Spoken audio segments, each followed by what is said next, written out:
Ready to make a real impact every day?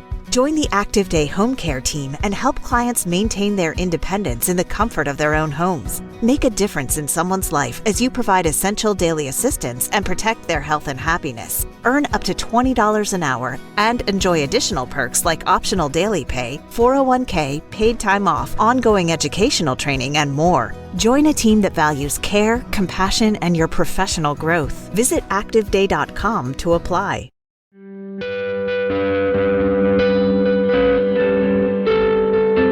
This is Ryan McGee from ESPN, and you're checking out Around the Galaxy.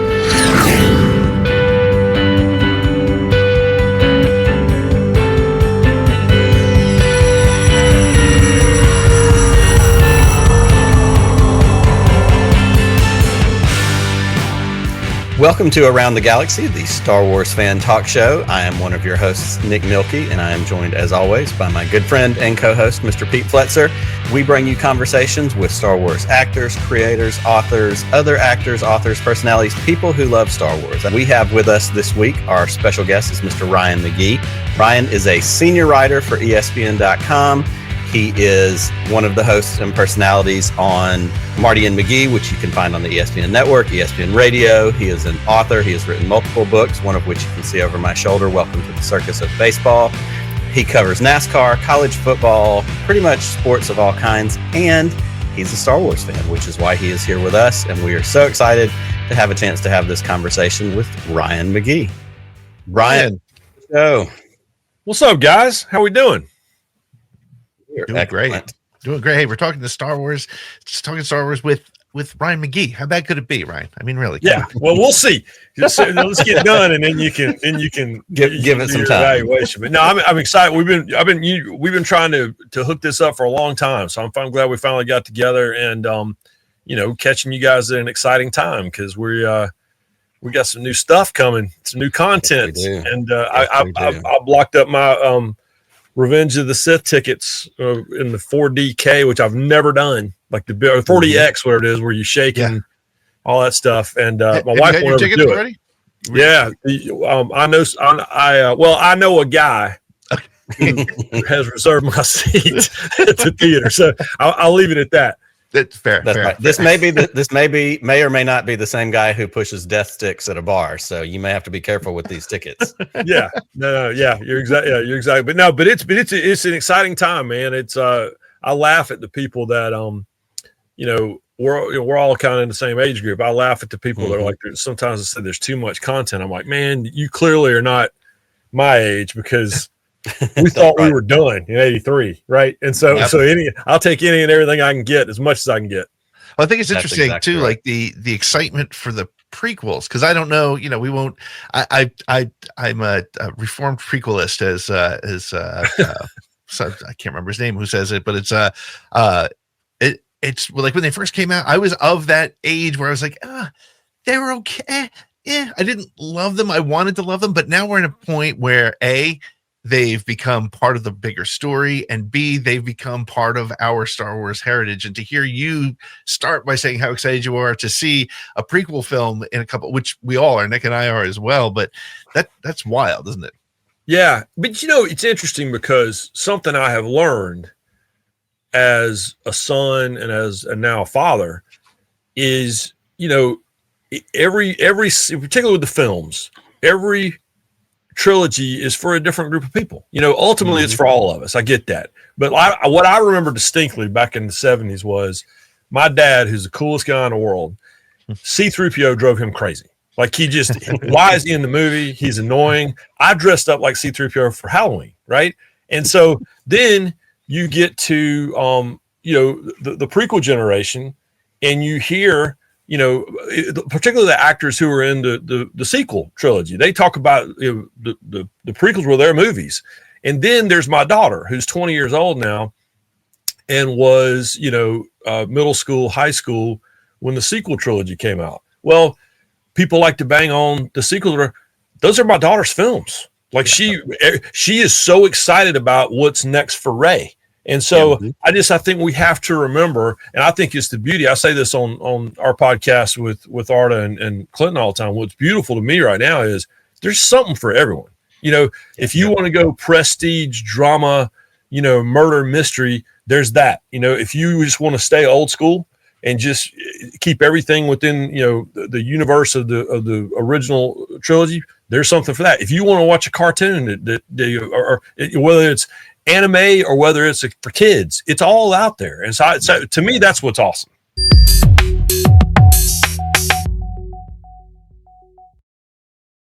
Just in case, in the off chance, and Pete and I, like you, we fit that special cross section of Star Wars fans and nerds who are also sports guys. So this is one of those great chances where we get together and talk about, a bunch of that stuff together. Before we get deeper into Star Wars, give everybody that may or may not know who you are a little bit of background on who Ryan McGee is, and kind of transition from there into, Never Tell Me the Odds and how that came together with you guys. Yeah, well, I'm an ESPN lifer. I'm originally from the Carolinas. I went to school at the University of Tennessee. I married a girl who, when I met my wife Erica, she was singing at Dollywood, and it was. I'm Southern as it gets. I moved to Connecticut for a couple of years to work on college football, and when I got up there, and this is in the mid '90s, and Jeff Gordon is becoming a really, really big deal.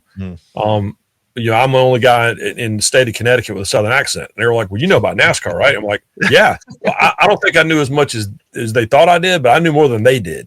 And so that got me moved back to North Carolina for a couple of years. I covered motorsports forever. And I did grow up a NASCAR fan. My dad was on pit crews when I was a kid and all that. I'm from Rockingham originally. But worked at ESPN, started in the producer track, did a lot of features, and then I started writing for ESPN, the magazine, on the side. And eventually that became my full-time job. And I ended up rejoining ESPN full-time after I was gone for a few years ago, work at Fox and NASCAR, and did a lot of motorsports, but really started hitting college football hard. And that's kind of where I've been ever since. So my title is senior writer. What that means is I do a little bit of everything. You were gracious enough to mention Marty McGee. That's probably what I'm best known for these days, is, me and the redheaded guy who doesn't watch any movies, by the way. Like I'm Mr. Movie guy and he's Mr. Country Music guy. So we kind of balance each other out. Right. But Marty Smith and I, he's my brother, my work brother, and we have a great time. And over the years, I'm very obvious about my Star Wars fandom, my Marvel fandom. And, I work for the Walt Disney Company, and I can't. I mean, you were very. I appreciate you bringing up the baseball book. Welcome to Circus of Baseball. As you know, there's a few Star Wars references in there. I can't help it, right? Yeah, that's it. And so people started to recognize that, and so I pitched an idea for a podcast a while ago. I mean, years ago, and eventually it started to get traction as we started to get a lot more Star Wars content. Thanks to Disney Plus, and Clinton Yates, who is my other work brother, and Ardo Hukal, who's become a dear friend. They made it known that they love Star Wars, and so eventually, with all this new content, I kept pulling my idea out of a drawer. What about the Star Wars podcast? What about the Star Wars podcast? And what we try to do is we talk about our fandom, but then we also find, sports tie-ins. We try to find athletes. We hit Ryan Blaney, NASCAR champion. He is super hardcore, like covered in Darth Vader tattoos, and tried to ask Daisy Ridley out once and was unsuccessful at a Lakers game. But his entire motor coach, like, is decorated in Star Wars. We had Carl Weathers on not long before he passed away, and of course, as a big part of the Mandalorian, he played college football. I mean, he played in the NFL, and so it's been fun, kind of lacing these two worlds together. Because you guys know, when we were growing up, you had the sports nerds, and they're nerds, and then you had like the nerd nerds, and never between the two shall meet, right? And now, it's all interlaced everywhere, and so we try to talk about that on Never Tell Me the Odds, and knock on wood, we're very fortunate that some of the bosses seem to like it, so we're going to keep doing it.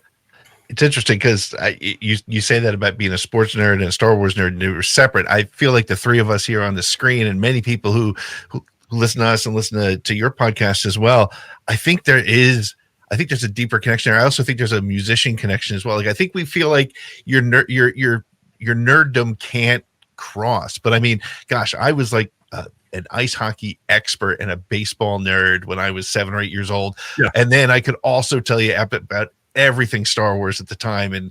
But it's funny because you had different groups of friends, right? I had my baseball friends and I had my Star Wars friends, and now we're all the same people, I guess. So there was a great ESPN promo they ran for years where, that tagline, it's sports, it's not weird, it's sports. And there was the funniest thing, there were these guys in the cafeteria, and we're all in high school, the cafeteria was tiered up into, that system of this people sat at this table, these people sat at that table, and all the football players are sitting around this table and they're doing their fantasy football draft, and they're talking about this and talking about that. And then they cut to all these guys, classic nerds, and they're just laughing. They're going, nerds. And that's how I feel. You'd be just as nerdy about anything. But now, it used to be you had to have two different groups of friends. And now those groups of friends have, kind of meshed together over the years. And that's what you guys hope are listening to this. And certainly what we hope we're listening to our deal.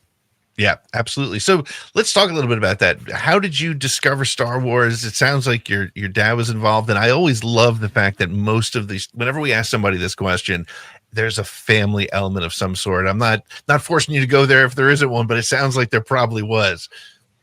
Yeah. So my dad's the man. My dad is a baby boomer. Dad's still around. I co-wrote a book with Dad a few years ago called Sidelines and Bloodlines that we wrote with my dad and my brother. And my dad was a college administrator. It was his day job, but he was a college football referee. He was an official for years. I mean, worked national championships and Rose Bowls and the whole thing. And that's where my love of college football came from. But Dad was a movie guy growing up. But you're talking about, Dad's in his 80s now. It was all Westerns, right? Flash Gordon was way before him, and Star Wars was way after him, but he loved movies. And so to this day, he'll be the first one to tell you he cannot sit down and have some nuanced conversation about the career or the character arc of Anakin Skywalker. But he loved it because my brother and I loved it. And I'm OG, man. When the first film came out, I was 7. When Empire came out, I was 10, and when Jedi came out, I was 13. I am wheelhouse. And so going down to the Cinema 1 and 2 in Shelby, North Carolina, and my dad took us to go see Star Wars. It had been out for a couple of weeks, but it was so overwhelming and I was so anxious that he's like, all right, let's go. And, at the time, there were warnings out there about, is the cantina a little too intense for kids, poor aunt and uncle are burned up skeletons. There's some, now it's all, there's 50 things worse than that right now, on my daughter's social media feed. Right. But just back in the day, that's what they're nervous about. But I was OG, man. Shelby, North Carolina, Cinema 1 and 2. I saw Star Wars. I know it was the first film I saw 3 times in the theater. First time we went back to, when Empire came out, we were living in Raleigh, North Carolina, in the Cardinal Theater. And I think I saw it 5 times. And then I'm a Return of the Jedi guy, man, because, again, we thought that was the end. Yeah. And I remember like it happened yesterday. My brother, who's 3 years younger than me, my mom taking us to go see a matinee of Return of the Jedi opening weekend on a Saturday afternoon. And I would never cuss, never use cuss words. But as soon as the credits rolled, I looked at my brother and I went, damn. I remember it clear as a bell because it rocked me. And I went back on Sunday to see it again. I went back the next weekend. I remember it was in that theater for months. And when it finally disappeared, we were disappointed because we thought, we didn't have a VCR. We're never going to see this thing again. And so, I'm OG, man. I've got right here on my desk, I've got my original action figures in the original collector case. And Clinton and Arta, who are just a little bit younger than me, they show the stuff they've got. And I'm like, that's really cool, but can I show you my original R2-D2 from 77? And they're like, dang. Yep. I got my Walrus Man right here. Yep. And we can all play this game. They're buying it at antique shows. Oh, look at that. And I'm pulling out of my dad's closet. No, it's those guys. I got 3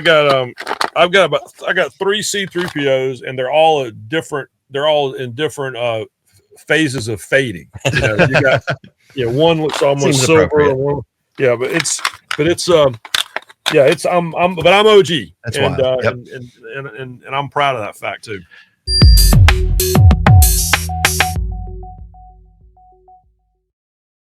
I think one of the things I always remember about Jedi, because I'm same exact age, 7, 10, and 13 when I saw them.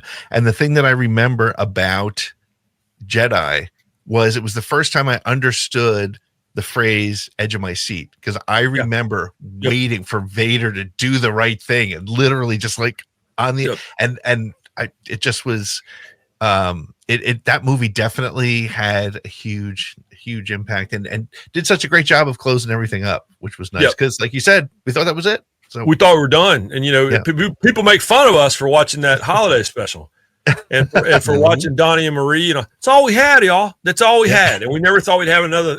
And so it was but I remember as a writer, Return of the Jedi had a tremendous impact on me, and I didn't even know it yet. But we have what we call the rule of threes. And if you read my stuff, everything I write kind of is chunked in the rule. And Return of the Jedi is where I learned that subconsciously, because you've got 3, incredible battles going on at once. And the way that movie was edited and the way that movie, those were interlaced, with The New Hope, you had the one thing, with Empire Strikes Back, you really had the one thing. When you got to Return of the Jedi, it just was so much all at once, but it was perfectly, my opinion, perfectly stacked together. So it had a huge impact on me that I didn't even really realize till I got to college and they started talking about rule of threes. I'm like, well, that's what I've always done anyway. Yeah. We talked a little bit. You mentioned Never Tell Me the Odds. You said there's some more of that hopefully coming. That's exciting. You've talked to some fun folks. You've talked to Blaney. You've talked to Carl Weathers. Y'all did a great interview with Billy D. Williams. You actually did an interview with us with Paul Sun-Young Lee for Podathon. Yep. And he's a great sports guy too. He's a Toronto guy, baseball, hockey, all that kind of stuff. In fact, I think shade was thrown at me about my Atlanta Braves and the Blue Jays in that particular interview, but I keep trying to let that go. I didn't like that. I didn't like that. That's Arda's fault. But as y'all are doing this show, working at ESPN, we know there's a million, athletes and people out there. Who are some of the surprising athletes you've run into or Star Wars fans? Maybe who's on the wish list? I know Joe Burrow's a huge Star Wars fan. There's a bunch of folks out there. Who have you run into besides the ones we've already mentioned that, kind of crop up when y'all talk about Star Wars and sports? Yeah, I'm wearing Burrow out, man. I cover Burrow so thoroughly at LSU. One of my all-time favorite athletes I've ever covered. It's just, and we used to have him on Marty McGee a lot. Marty knew him from when he was at Ohio State. And we used to have on Marty McGee a lot before he unleashed the most ridiculous season that any quarterback's ever had. And I saw Burrow at the College World Series. I go to Omaha every June for the College World Series. You talking about books? I always say I wrote a New York Times bestseller with Dale Earnhardt Jr. and I wrote a New York Times worst seller about the College World Series 15 years ago. But I go to Omaha every June and and I saw Burrow there. When LSU was making a title run 2 years ago, and I yelled at him, "Dude, we're starting a Star Wars podcast. You have to come on." He's like, "Okay." And so we're going to get him on eventually. But Jack Harvey, who is an IndyCar driver and is part of IndyCar's Fox's new IndyCar team. He's a pit reporter. He's British. I want to get Jack on. One of the funniest things I've ever seen at the racetrack, but I also got it, was that Adam Driver was the Grand Marshal at the Indy 500 2 years ago, and that was to promote his Ferrari film. Yep. And without Jack knowing it, and Jack has a helmet, a custom helmet painted every year for the Indy 500 that has to do with one of the films. And Jack and I bonded over the fact that the Obi-Wan Kenobi finale, or the Kenobi, that series finale dropped like the night before the Indy 500. And so Jack and I are on the grid crying, talking about it, and but they brought, without Jack knowing it, he's coming in the garage and just going to work, and Adam Driver was waiting on him. And he turns the corner, and Kylo Ren's standing there, and Adam Driver was so cool and so funny about it. They kind of did the same thing to me, but but Jack's reaction. But I tell you, who surprised us was we had Teddy Bruschi on, and Teddy, of course, Pro Football Hall of Famer with the Patriots and an all-time with Arizona Wildcats back in the day, has worked for ESPN for years. And we did a creature draft where we kind of picked our favorite, creatures. And we invited Teddy on because we heard he was a Star Wars fan. And he said, well, I'll come on, but you got to have my son on. And his son was a college football player. I believe he was at Hofstra. And, but those guys were hardcore. Like, I'm always blown away, right? Because we get a lot of like movie stars or whatever. Ithaca, he plays football. I'm sorry, we play football in Ithaca. But we get a lot of movie stars and, recording artists, and they'll say, I'm a big sports fan. And then you ask them, well, who's your favorite player? And it's always the same handful of people, whatever. Mm-hmm. And same with Star Wars. I'm a huge Star Wars fan. And then you realize very quickly they like it, but they don't really know it. The Brewskis blew us all away. Like, they blew us out of the water. They had done so much research. And so that's my favorite part, is when you know they're a fan, but then when you talk to them, you realize, oh, no, they're a fan. Like, they're really a fan. All caps. Right. Yeah. Mm-hmm. That's wild. I love that. And it's funny too, because you have, and that's one of the great things about the show. One of the things we've done with the show is just, we kind of call it like that opportunity when Star Wars fans meet. Right. And it's funny, you see a guy wearing a Star Wars shirt at the mall or whatever, and you pick up a conversation because you're waiting in line, and it goes one of two ways. It's either that guy who's like, oh, I hate the sequels. And you're like, okay, this is that guy. Or it's the guy who is like, well, my favorite Cantina creature is, and he names him and gives you all the stuff, and you're like, yep, this is one of us. So my brother's so fun. My brother's the smartest guy, and he always laughs about that with sports. Like, he'll be on the airplane, and he's a big Baltimore Orioles fan, and some guy will have like on an Orioles hat or whatever. He'll, oh, you're Orioles fan? Oh yeah, I'm from Maryland. I'm a huge Orioles fan.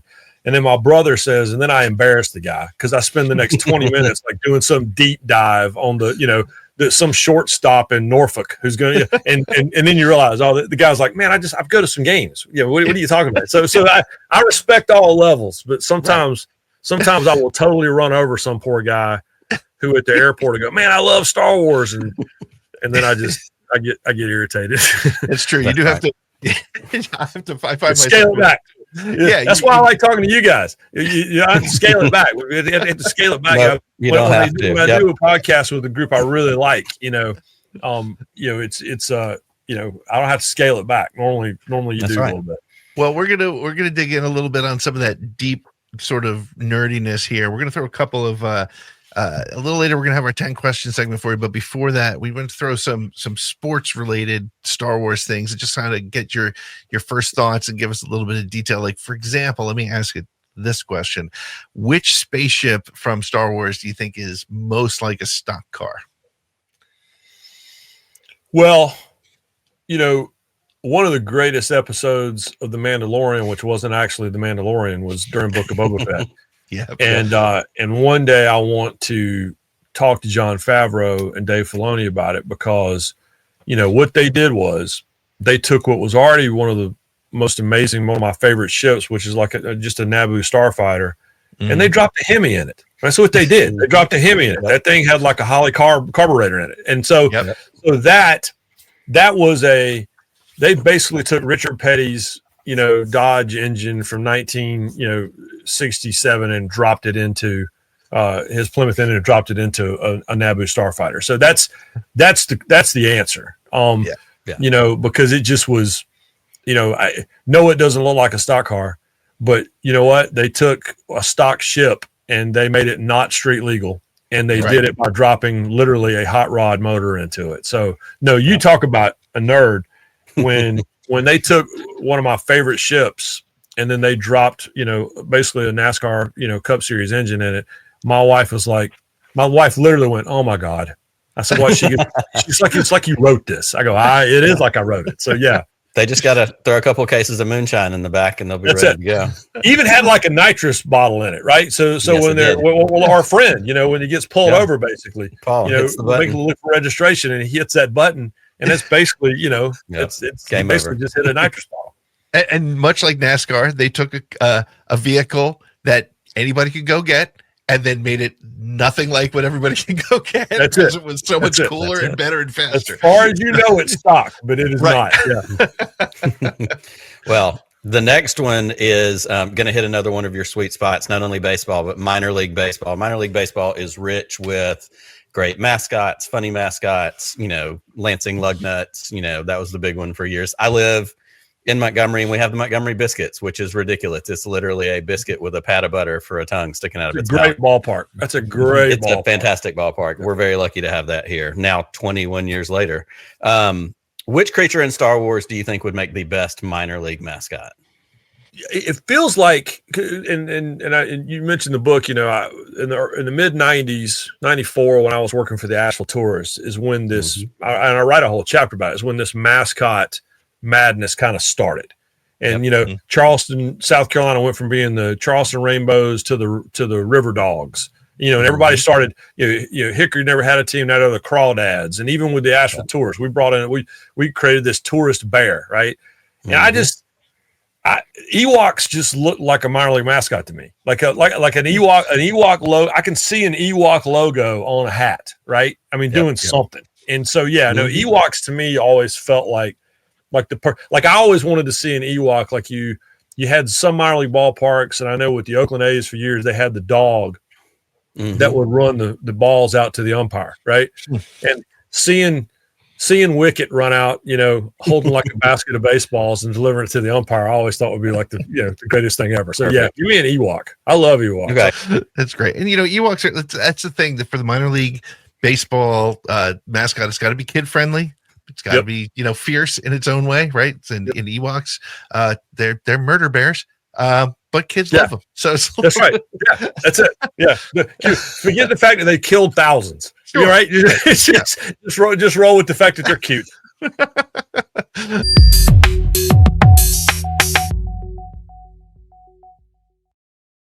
Who would Marty Smith be in Star Wars? Would he be an Imperial, a Rebel, or a smuggler? What do you think? It's funny with Marty. I say this about Marty all the time. Marty saw the original films. I don't think he's seen another one since. But it's not Star Wars. He just doesn't watch movies. Like Marty on our show will quote a movie, and it's like it's always Tombstone. Like he's never seen I don't think he's seen a movie since like 1998. And so it's so funny. But it's a good question. He's with that red hair and those freckles. He's kind of got a Cal Kestis thing going. I've always thought of that. But there's no question in my mind. Like Marty would be like. He'd be a pod racer somewhere. He's got it. Marty's the most competitive person I know that was never paid to be competitive. You know what I mean? Like I work with Tim Tebow and Roman Harper and these guys, but Marty's so competitive. Like I won't even I won't play pickup basketball with him. And so Marty would more than likely he would not be on a cold planet, because if you've seen him, he just did we were at Ohio State for the first round of the college football playoff, and all he did was scream and yell about how cold it was the whole show. And then he just did the Stadium Series hockey game back in Columbus, and just screamed and yelled about how cold he was all during Marty McGee. So he would definitely be on a desert planet and would be a pod racer. And I'm not saying he'd be good at it, but I'm saying that I've seen the truck he drove when he was in high school in Western Virginia. So he would fit right in with those guys, stealing parts and building pod racers. Building it up. I like that. Well, before we get to the last one in this little section, I'm going to ask kind of a similar follow-up, and this is very self-serving, and you'll know why when I ask it. I'm a huge Tony Kornheiser fan. I have followed Kornheiser for 20 plus years now, and I'm always excited when I hear you on the show. Tony Kornheiser's his own unique brand of grouchy old man. That's part of why I like him so much. So the follow-up question is, who would Tony Kornheiser be in a Star Wars? He'd be some sort of bartender, like a cantina bartender, right? Yeah. The guy that's back there cleaning glasses, and now I got to go mop blood off the floor. And why are you guys doing this? No droids are allowed. Yeah, no droids are allowed in here, right? No, I think Tony would be perfect. And it's been so much fun, by the way. It's funny because I never knew Tony that well. But then a few years ago, they were looking for someone to talk about, I think, the Daytona 500, the Indy 500, and I'd written a story about it, and they had me on. And I'm really lucky because he's an all-time legend, man. And they call me for a lot of stuff. Yeah, and I love when you're on. He just very quickly. They do viewer or listener emails at the end of most of their shows, and it's always that big deal. Like I've sent a million emails, and I've gotten 6 or 7 on over the years. Awesome. So every now and then when you get an email on, you're like, holy crap, this is a big deal. and there's people that will write in and they're like, oh, I work for, a pest control company. And one of the running jokes is, can I be the official pest control guy of the Tony Kornheiser show? So I wrote one in at some point about being a Star Wars podcaster and said, and so he went on this whole little runner for like a minute. And my biggest point of pride is he's like, Nick, what do you mean you talk about Star Wars? It was just this rant. And like my friends that I've gotten to know over the years that listen, they're like, dude, he like called you out. So this is my rant. Yeah, exactly. Yeah. I got a legit TK rant about being a podcaster. So I'm probably going to clip this out and send it to him and see if I can get it on. 100%. No, he's been really good to me, man. And it's he's a legend by any measure. And so it's fun to get to know him a little bit over the last few years. Yeah, he's definitely one of my favorites. So the last one in this section, then we're going to get to our 10 questions quiz, which is a little more Star Wars centric and focused. But this one is also very self-serving. Which SEC rivalry is the most like the Rebellion versus the Empire, and why is it Auburn and Alabama? No, that's the answer. You said it. You said it before I could get to it. It's definitely Auburn and Alabama because, as an Auburn fan, that was what I was fishing for. So, and like the Rebellion or the Resistance or whomever, sometimes their own worst enemy are themselves. And correct. Auburn, and meanwhile, we always say the only thing Auburn does better than play football is create their own drama. And so and the Rebels were really good at that. Sometimes you're like, why are y'all doing this? You need to focus, and that's how correct. I feel about the Rebellion, and it's how I feel about Auburn. Yeah, and then obviously, Alabama's Alabama, and but then when you beat them, when you blow up the Death Star, everybody's we're all dancing and banging on stormtrooper helmets with drumsticks. Yeah, but then while you're celebrating and you're doing kind of a bad job of running the Republic, they build another one. So to me, it's coming right behind you. It's the perfect analogy. So you took there's no other answer than that. Well, I kind of figured that would be the case, but like I said, it was a very self-serving question to throw out there.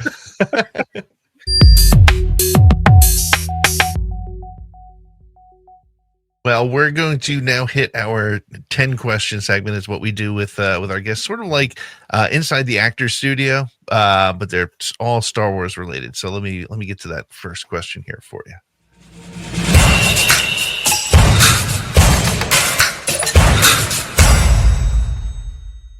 What is your favorite Star Wars movie, TV show, or book? I'm a Return of the Jedi guy. Listen, Empire Strikes Back is one of the best films ever made. That's not even a conversation. Like any list you put together, whether you like Star Wars, whether you don't, no matter what age you are, Empire Strikes Back is on the list. But for me personally, Return of the Jedi is the one that it's the one. I'm literally. I'm sitting here talking to you guys, and my mouse pad is, it's Death Star 2, and my this is my, if you can see it, that's that's the Battle of Death Star 2 is my phone case. And so that's the one. I quote that movie on an almost daily basis. One of the most emotional experiences I've had in a long time was I got to see the Charlotte Symphony do the live score. And I think my favorite piece of Star Wars music is the build up to the attack. Right up to it's a trap. And so, I'm a Jedi guy. Cool. Perfect. Similar question, but one of the only non-Star Wars questions in this. What is your favorite non-Star Wars movie? I love The Right Stuff. The Right Stuff. And I think that's somehow has become forgotten. And I think it's one of the greatest films ever made.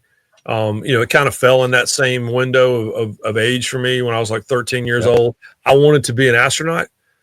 Speaking of Alabama, I went to space camp when they first started in the 80s. I went to space camp. I was on track, man. And then all of a sudden the science turned into math. And that's when I realized that I'm going to be a sports writer. Yeah. And most of my counselors at space camp were Auburn students back in the day. Okay. But it was a great experience. I'm literally on my desk right now. It's the NASA archives. I got that for Christmas. Oh, wow. I still love it. But The Right Stuff is, to me, one of the most underrated films of all time. And I'm very proud of the fact my daughter's a cinephile. And we had this conversation the other day. And she's 20 years old, and she would rather watch The Godfather than anything that's out right now. So I'm very proud of that. Yeah. That's awesome. Great. Yeah. And that's a fantastic answer. And it's just another reminder that we're cut from the same cloth, because same thing, grew up a space nerd. Then when I found out I had to be good at math, I went, turns out not so much. Went to space camp in 6th grade, the whole deal. There you go. We were, I mean, it was one of the great experiences of my life, but it was, I successfully, I'm going to drop a Star Trek, on you, but we successfully got through the Kobayashi Maru, like when we did the thing. I was the mission commander, and I'm very proud of that. So we were at the national championship game in Houston 2 years ago, college football national championship, and the Orion crew was there, like the folks that are going to return to the moon, and they had the director of NASA sitting with them, senator, and I walked up and introduced myself. I said, "Hey, I just want you guys to know that I went to space camp in 1984, and I successfully." Got us through a worst case scenario mission. So if y'all need any pointers or anything, let me know. So but once it turned to math, my astronaut dreams were done. Yeah. My biggest disappointment was that we didn't end up getting launched into space like the movie Space Camp in the 80s. Like we got gypped. Yeah. What a ripoff. Well, speaking of numbers, I hate to bring this into math, but describe Star Wars in 3 words or less.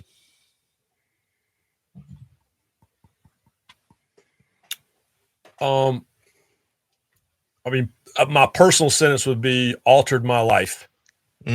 But my description, if I was in the elevator trying to describe it to someone, would be space family drama. Cool. I like that. Completely nails it. We're going to get in a couple of favorites for the next couple. What is your favorite Star Wars sound effect? There's so many good ones. Yeah, I mean, gosh, that's really, really difficult. I'm an R2D. I love R2D2. Anything that comes out of his mouth, I'm all about. Out of his not mouth, but processor or whatever. At the Droid Depot at Galaxy's Edge. I've been known to just drive everybody crazy because I'm just hitting every button I can find.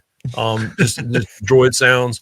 But then the best R2 sound is obviously the scream. When things are going wrong. But I mean, when Boba Fett, when he drops the bomb that absolutely sucked all the air out of the theater, and then we get that sonic noise, that it's hard to beat that. I tell you what's underrated though, in its sequels, is on the Holdo maneuver, which I love. I love Last Jedi. I'll die on that hill. I'm not going to apologize. Yep. But that movie was so good, and that scene was so dramatic. And again, like the sonic charge, it was the silence of it, and then that kind of rip and scream and all that. That to me, that's very underrated. But yeah, you can't go wrong with the sonic charge from Boba Fett. That's fair. Totally fair. Well, I think you answered the next one, but who's your favorite droid out of all of them? It's got to be R2, I guess, but. Well, I mean, R2, the reality is that R2 saved the galaxy more times than we could spend an entire podcast going through all the times he saved. And it kept everyone's secrets, by the way. Yes, true. I mean, the most loyal of loyal. But we did a droid draft. Okay. Actually, when we did, we did that on our Never Tell Me the Odds, and we had such a good time doing it. But it's I love pit crew. I love the pit droids because I'm a NASCAR guy. I sometimes get a little tired of the smart alecks. I wasn't as heartbroken. I love Solo also, by the way. I wasn't quite as heartbroken when she died and they plugged her into the system as everyone else was, because I was like, good, can she just navigate now? But it's hard not to go with R2, but I love C-3PO, and that goes back to, like I said, I that's my answer, because I love that Laurel and Hardy idea. I love that, again, C-3PO had that incredibly emotional moment in Rise of Skywalker. when he said goodbye to his friends. I think in him, and I love, the fact that he got the first and last line, and really in the first film and in the ninth one. And so, and I love the book, by the way. I love Anthony Daniels' book about being C-3PO. So I'm gonna go with C-3PO. All right, cool. You like these long, rambling, non-committal answers. No, this is. I was going to say the answers are long and interesting, but they don't really commit to anything. It's just me thinking out loud. But the answer is C-3PO. Yeah, it's a favorite child situation most of the time. Anyhow. Yeah, how we're supposed to pick these. True. Yeah. All right. Well, let's change it up a little bit. Which Star Wars character would you most like to be, and why? I mean, you got to go with Han Solo. I mean, he's I'm being frozen for a while is not any fun, but your son giving it to you in the end's not great, but everything else is awesome. He's just what I love about him, and I'm a Captain America guy, and what I like about you talk about nerding out when I had the chance to talk to Anthony Mackie at the Daytona 500 on SportsCenter, but then he and I talked about it off camera about. What I love about Han Solo is what I also love about Sam Wilson as Captain America, which is there's no super serum. He can't fly. He can't shoot lasers out of his fingers. He can't do any of these things. And Han Solo never once came close to even moving a cup across the table, right? There's no force sensitivity whatsoever. And what I love about the character, and again, I love Solo. I love Solo, the film. That's another hill I will die on. And what I love because it's that reminder of every opportunity in the world to just be a bad guy and just be happy that way. But has a moral compass that he cannot ignore. And to me, that's what I love about Han Solo. And again, thought the Force wasn't even real, but still was compelled to always do the right thing. And plus he's funny as hell. So it's, I met lots of ladies and drove the fastest ship in the galaxy. I'm not sure what else you want from somebody. Yeah, right? Can't beat that. Yeah, wins across the board. That's and at this point, honestly, the way the world's going, being frozen for a little while might not be the worst deal. Yeah. No. I'm kind of doing that right now. As a matter of fact, I'm not reading anything or looking at anything except for Star Wars. There you go. Going into that carbon chamber for a while. Yeah, I'm all about it right now. Yeah.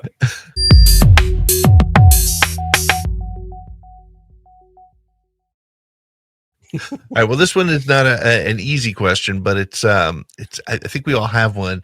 An unpopular opinion about something Star Wars, something that's a little bit perhaps off the beaten track. Doesn't have to be a hot take, but something that you believe in, or that you got a thought on that people may or may not agree with you on. Okay, I'll give you two, and it always makes people mad. Again, I love Solo. Solo is one that I will just. Like if I got an hour to kill and I'm doing laundry or whatever, I will just throw Solo up on Disney Plus, just have it in the background. Like I think that people, this internet thing that happened where people took a stand on it was such and then they got mad because we didn't get any movies for a while. I'm like, well, it's because you wouldn't. I'll tell you a story. So SEC Media Days, were in I guess it was probably Hoover, when we were still at the Galleria all those years. And we always do radio interviews, Radio Row. Marty and I'll go out. We was pick an hour. And I remember I sat down and there was a guy, and he had on a Millennium Falcon sweatshirt. And the movie had just dropped. The movie had dropped like a few weeks earlier. Yep. And I sat down and we come up live, and it's Spanky and the Sports Freaks from, wherever Mississippi. I don't even know where they're from. I can't even tell you who it was. But I said, well, hey, before we even get started, I said, tell me you got your Millennium Falcon sweatshirt on. Tell me what you thought of Solo. I'm not going to see that. And I proceeded for the next 10 minutes just to be off on this poor guy. And then they get to the end. I go, all right, so you're going to take a stand on something that doesn't even make any sense. And I go, and then you're going to be mad because they're not going to make any movies. They're going to not make movies because y'all decided to try to punish people for something that wasn't even real or whatever. And I went on and on and on and on and on and on. And then we get to the end. I go, all right, well, we can talk about sports now. And he goes, well, we're out of time. So we didn't even. I love Solo, but the other thing, and this drives Arto Cal crazy. If you listen to our podcast, you'll hear it. I love Andor. I think Andor is what we call prestige television, right? Yes. There are more amazing moments in that first season, but it took me a minute to get there. Like what I kept telling everybody, we're like 2 episodes in, and I kept telling Arda and Clinton, I kept saying, is this show just going to be British people mumbling by a campfire? Because that's kind of what we got right now. But then once the heist happened, and then and then the prison break, and I mean the funeral, the moments were so amazing, and I cannot wait for season 2.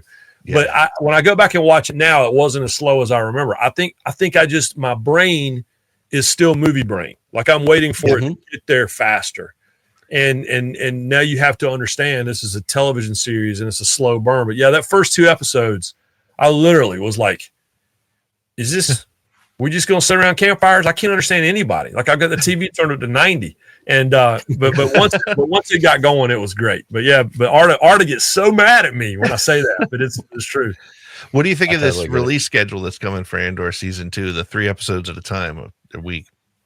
I mean, and the way that the show is chunked out, those 3 episodes are very significant because, I think we're dealing with a big period of time within those 3, and then the next 3 are going to be another period of time. So, so I'm really, and everyone has been very open about the fact that this is going to walk us literally right up to the opening moment of Rogue One, which is amazing. But I like it. I mean, it's different. We all got a little spoiled at the start of the streaming world, where we would get an entire season, which granted, this entire season is like 9 episodes, but at least you could sit there and binge it. Sure. And then all of a sudden, when we started getting 1 a week, my daughter was like, what is this? I go, this is how TV used to work. This is how it used to be. Yeah. You kids out there, this is how it used to work. But but I like it. I mean, I've always liked the fact that they typically will drop 2 episodes first. Get a little momentum going, and so, but it's going to be really, really interesting. And it's, and you can tell the people who are involved with it are so excited. And even my friends that work in promotions at the Walt Disney Company, we're already starting to talk about what can we do to can I get a guest on Marty McGee? Can we get a guest on Tell Me the Odds? And you can tell with the PR people who work on these things all the time what they're really excited about and what they're having to get excited about, and they are very excited about it. And so I'm really, really I'm anxious to get it out there. Cool. That's awesome. Let's see. What if you could own any spaceship or vehicle from the Star Wars universe, what would it be? And I almost feel like I need to take your N1 off the table and make you choose something else. Because normally with fans our age or guests our age, we take the Falcon off the table because that's everybody's answer. So right. Well, I did myself a favor. So let me show you. This is I just got this new desk lamp. Yeah, you did. Desk lamp. Yep. Yeah, I just got that's my new desk lamp I just got. So outstanding. All right. So, but if we're taking the Falcon off and we're taking the N1 off, we're gonna make you work for it for a second. Yeah. I mean, when my wife is out of town, what do? I have a PS4, and I have Star Wars Squadrons. That's right. And Captain Morgan and I go put the VR helmet on, and we fly that X-wing just all night long. And so the answer is the X-wing. Yeah, my truck. I drive a red Ram, Dodge Ram, and the and it has the Rebel logo, license plate on the front, and then the it has the wrap around the license plate on the back, and it says Rev 5 standing by. I call my truck Red 5. So I believe that's the answer. We'll take it. That's a good one. That's great. I know, and it feels basic, right? I know the hardcores are like, "Oh, you got to go." No. It is what it is. But it's But I love them all. That's a legit answer. But I'm the one that goes like I do a segment on Never Tell Me the Odds, the Galactic Garage, and it's just me nerding out about ships.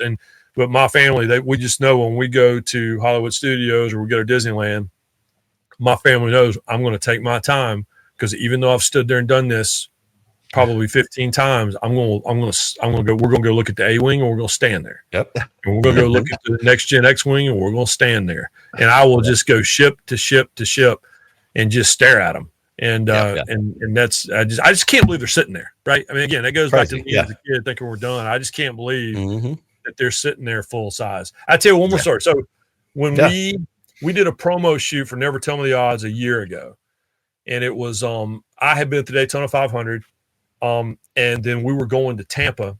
The Tampa Bay Lightning was doing a Star Wars night, and we Arta, his hockey people let us do a bunch of stuff. But in between, we met at Disney World, and we did like a photo shoot and shot some promo stuff at Galaxy's Edge. And guys, they walked us into Galaxy's Edge at 5:30 in the morning when it was still dark, and the park didn't open until 8. And we were in there by ourselves, and it was dark. But what was amazing was the sound effects run all night. So we were standing in the dark, and the lights are on the ship. Like, it's dark, but the lights are blinking on the Falcon, and the ship that's, delivering and cooking the food, that sits up on the, that's parked all the time. The engine starts firing up, and there's ships flying overhead. And it was the cool, and we were the only people there. And then Chewbacca walked in to do a photo shoot with us. It was, but you talking about nerding out. I mean, my wife still has the video of us walking around the corner at Galaxy's Edge for the first time and me seeing the Falcon, and I knew it was coming, and I still cried. It's just, it is what it is. Yes. Yeah. I was the same way when I saw the Falcon. It was just, it blew me away. It was, as a kid who's always dreamed of seeing it, and then to see it at such full size, it's just blows you away. And I think you're right. One of the great things about both Galaxy's Edge in California and Florida, I've had the chance to go to both. The sound effects are amazing because you find yourself looking up and you expect to see a shuttle flying over or something, and it's just it's really great. It's really a very cool place to go. When they did the first Galaxy's Edge opening in LA, they had really large X-wing drones. Oh, really? But you basically, they were just designing something. The Imagineers basically just designed something where you see a silhouette, and those things were flying overhead. And you can't have that flying around all the time because now it's air traffic, and these things are big and all that stuff. But they're one of them is in the Air and Space Museum, the hangar version of the Air and Space Museum by Dulles Airport in Washington. It's amazing to look at. But I wish those things were still. I mean, every now and then they're going to bring them back. But man, to see those things flying around, I would pass out. I would pass out. Yeah. I haven't made it to Galaxy's Edge yet, but I know when I get there, I'm going to be just a useless pile of everything, just standing in front of it all day. But then I'm also still a Star Tours guy. Like, I'll still ride Star Tours 6 times in a row. So it's an amazing experience. That was the highlight of the first trip that I took with my kids to Disney World years ago. They were small enough where they needed an afternoon to just stay back at the hotel. And my wife was like, I'll stay with the kids. I was like, no problem. And I literally did Star Tours like 7 times. Are you sure? Yeah. Are you sure? Okay. Are you sure? Yeah. Okay. That's amazing. If you insist.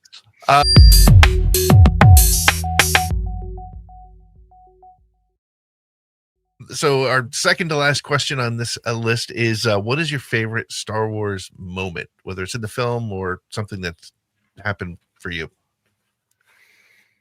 Well, I mean, the moments for me are when films have come out and been able to take my daughter to the theater, and that's why the sequels will always hold a special place in my heart, because taking her to go see the sequels, and she was just gotten old enough to love it and had seen the originals, and she loved Anakin, from the prequels.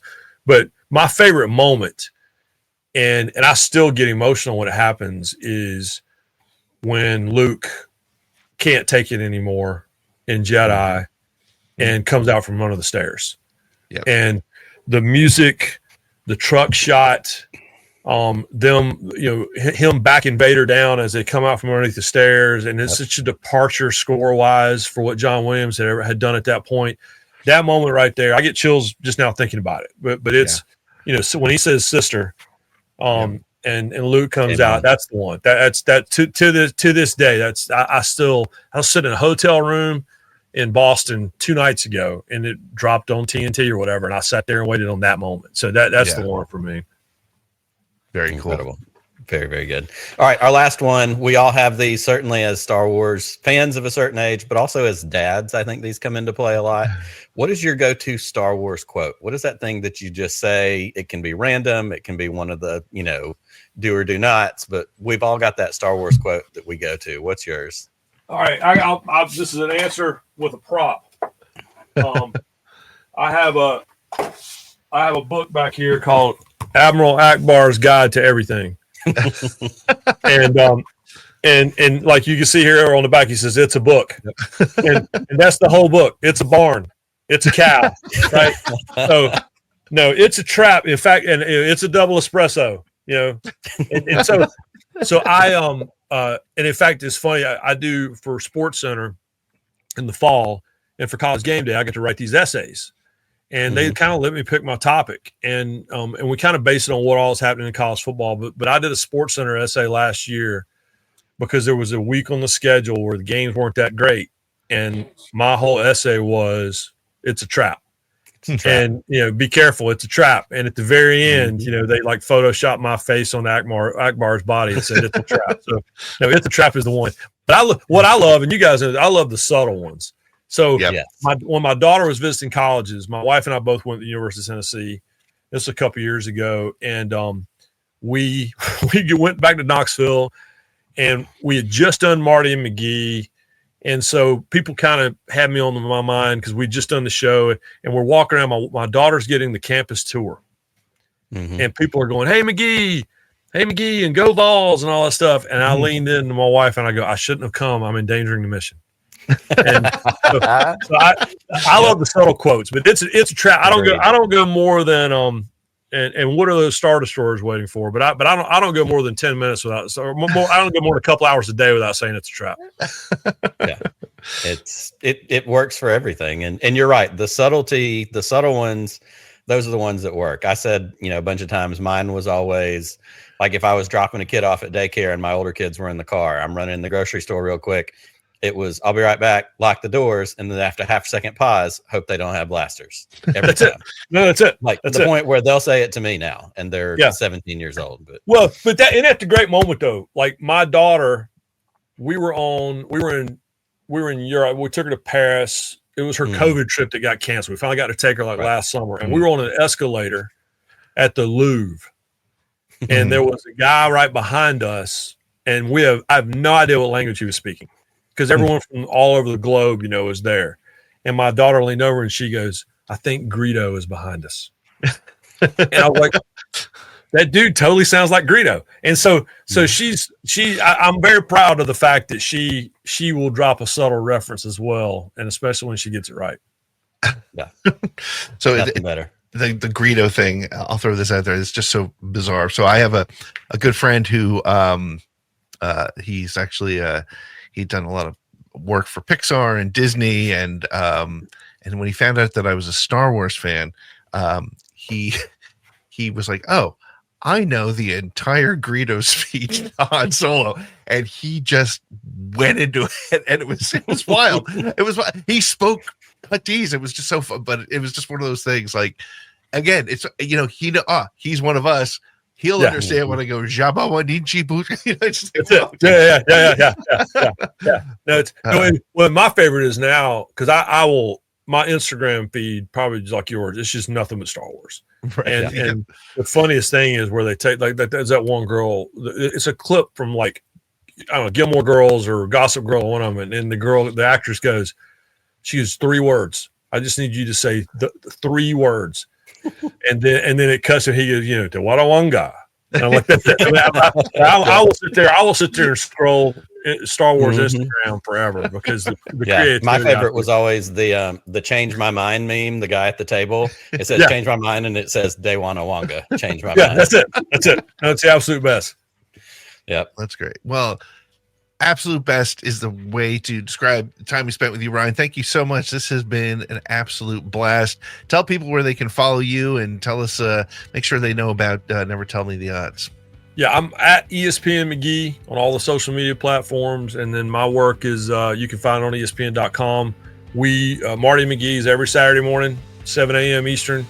6 a.m. Central on ESPN Radio and SEC Network. And yeah, Never Tell Me the Odds is about to be it's about to come out of hibernation. You know, our producer Kelsey had a great opportunity, and we were looking for a producer. Clinton is a dad now, so he had paternity leave, and now we're about to get it cranked back up just in time for Andor. So wherever, just like you guys, wherever you subscribe, the like, subscribe, download, all that stuff. All that stuff. And, yep. Yeah, Never Tell Me the Odds. Condition to say. Yeah, me, Clinton Yates, and Ardo Cal, and we love y'all's show, and it's been so much fun getting to know you guys. You know, and we had such a great time with the other project that we did together, and we hope to participate in that again this year. So give us a call. Absolutely, we will. Thank you so much, Ryan. Appreciate you. See you again. Thank you, guys. This has been Around the Galaxy, the Star Wars Fan Talk Show. Copyright 2025, Pete in the Seat Studios. If you had fun, please like, subscribe, share, rate, and review it. And make sure to head on over to www.theSSWnetwork.com for more information about the show, how to join us as a patron, and to get our merch. Our music has been brought to us by the band Apollo's Ghost, available wherever you find music.